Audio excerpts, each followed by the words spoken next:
There we go. Hi, everyone. It is Hi. Krista and Catherine. Hi. from the International Energetic Healing Association. And we're here to have our second conversation about what energetic healing is. Yes. So to recap last week, what did we cover? We covered two major points. Two major points. So the very basic point and most important is that everything around us is energy. We are energy. There is not one thing in this universe that is not comprised of energy. It's a very simple concept, but it really is the foundation of energetic healing. And it's something that you need to inherently agree with in order to move on. So that's point one. And point two, we talked about. And point two is that energy is forever in motion. It's constantly moving. So to think that something is really static, it isn't so, because everything has energy. Nothing is standing still. Even this table, the computer, there's enough energy. It's just moving so quickly. We are visualizing it as the static object or the inanimate object that it is presenting in front of us. So yeah. Yes. Okay. All right. So today we thought we'd go into the third thing, which is about connection. Connection. So what is connection when in terms of energetic healing? So we were talking before we started this little video about connection, and that it's something that you hear very often when working with energy, when working with practitioners. They say, I have to connect with something, I have to connect in order to think. And what we were commenting on is that it's one of the more, I suppose, dubious aspects of energetic healing, in that if you are an outsider watching the person connect, so to speak, it's not going to look like much. The person might stand with their eyes closed. They might have their hands over a particular object, right, or holding something. But from the outsider perspective, that's it. They're not knowing what's going on. So, okay, so what is going on? Tell us. Yes. Please. In a simplistic way, what connecting is connecting your energy field to that of another. So whether it be a person, whether it be a stone or tree or animal or something, it's the merging of these two fields. Yes? Oh yeah, definitely. Okay. I'm with you. I'm here. So the merging of two fields, and then it's the reading, interpreting, the understanding of the information that's presented within that field. Because as we just said, energy is in motion. Energy retains a memory. It holds its place, I guess, so to speak, in the universe. And so it can tell you what it's about in very simplistic forms. Yeah. And a way that you can actually conceptualize this even more is we can compare energy to light. Because the light has frequency, energy actually has frequency as well. And we've, in science and engineering and mechanics, and we've worked out ways to measure it. In energetic healing, it's very much the same. We just don't, we don't walk around with electrodes, connected to us, or, cameras pointing at us, because, things like that make everyone uncomfortable. It would make me a little uncomfortable too. But Catherine made a valid point with how it looks from the outsider, what energetic healing is when we're talking about connecting with our eyes closed, or how we're connecting. It can make a person uncomfortable and not understand. And one of the things that I also want to point out, which I'm very good with telling my clients, my students, and those I work with, and I'm sure you are, is there are boundaries. An energetic healer can't just haphazardly be connecting to your energy. We have to have your permission to connect to it. Because should we, connect to your energy without permission, that's invasive. That's just, that's not right. And so that's why you'll probably get, if you are talking to an energetic healer, they say, well, may I have permission to connect? May I have permission to, connect to your energy field? May I have permission to go and heal you? Whatever their words are, it's for a reason, so that there is an understanding between both of you that, yes, you can connect to my energy. Yes, you can feel what's going on. Yes, you can even connect into thoughts. but we have to have that permission. Even when we approach a tree, if you approach a plant or a tree, you ask for permission. I do. Yeah. And so do I. And I mean, I'm looking at her like, yes, we do, right? No, you do. All right. Yeah. So with that, I thought, let me briefly explain my experience and what I do in order to connect with an object or a client, and then maybe you can share also, because I think the actual process of how each practitioner goes about it will be slightly different. So with that, what I do is close my eyes and I visualize, say it's a person that I'm working with, I visualize that person in my mind's eye. I might say their name. And of course, as Krista already mentioned, I have asked permission from that person to enter their field to get this information because it is for a purpose of healing or for working with them. But anyway, so I visualize that person in my mind's eye.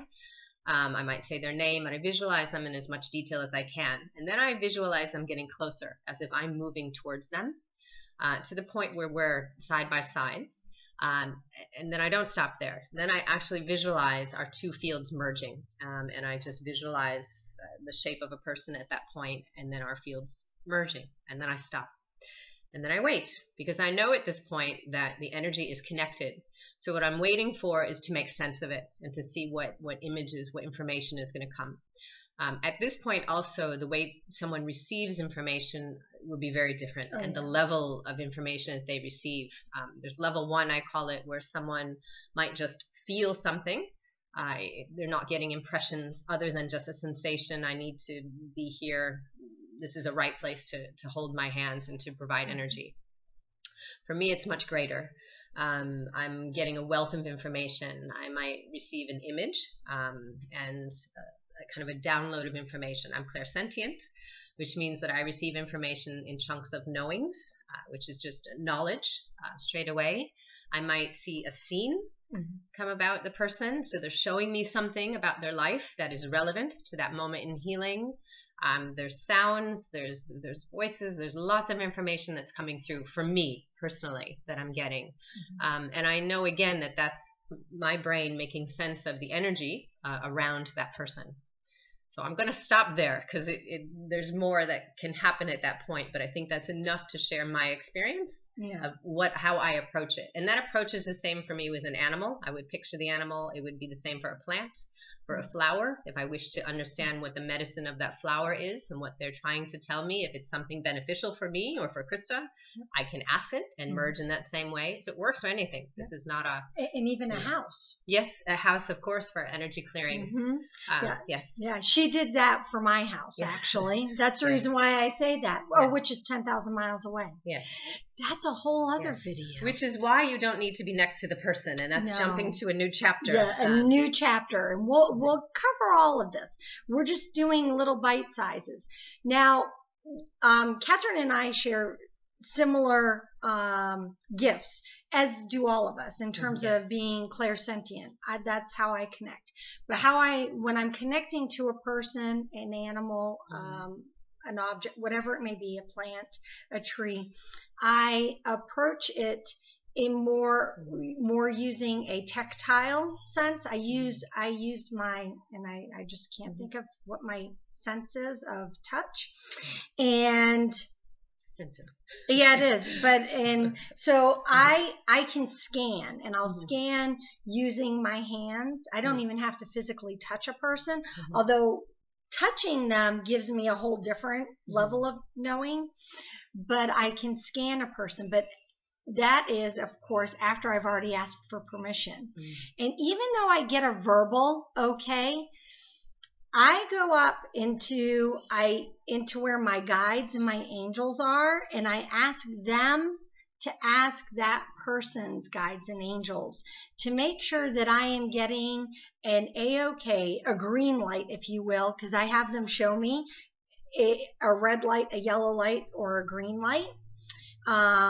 It is in terms of if I'm okay to connect where it is I'm connecting, and to make sure I'm good. And then as I am connecting, because I feel what other people are feeling, I hollow my own energy Yes, which is important to mention. You need to Yeah. clear. You need to You be clear, in a state and I of peace. hollow myself.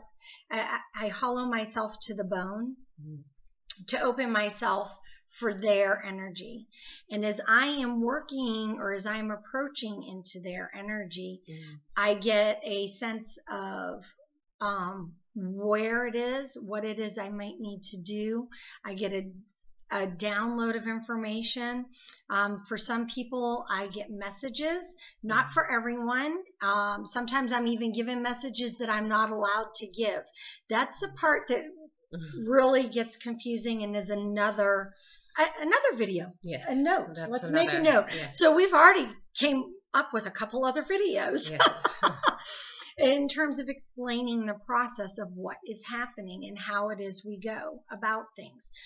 For me, as I'm connecting to people's energy, whether it's present or at a distance, I always find it to be very important that I express to them what it is that has come through, at least what it is that has come through that I can express. Sometimes I do it as it happens, and sometimes I wait until the very end.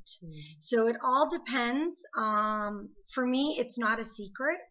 I've always been very vocal with my clients, whether it's on an energetic healing side of it or whether it was on a health and fitness side. It was always important for me to keep that line of communication very clear and open so that people are understanding. Energy work isn't a secret. It really isn't. I think that it's a very beautiful thing, and the more that people understand what it is that they have the power to do, it just opens you up to experience more, don't you think? Oh, absolutely. There's just different levels of information and things to connect to and empower of your own health and your own well-being. So I think next time maybe we talk about to guide people how they can learn to connect and maybe to learn some of those skills as well. Definitely. So see, we until next time, just know that we have a couple of other things now, more topics to cover, and we're really excited. And again, if you have any questions, concerns, or even thoughts and ideas of stuff you would like to know, comment below. Let us know what you're thinking. Let us know what you're feeling. It really helps us to make sure that we're getting the information out that you need to know right now to help you best. So until next time. Till next time. All right. We'll see you soon. Thank you so much. Bye. Bye.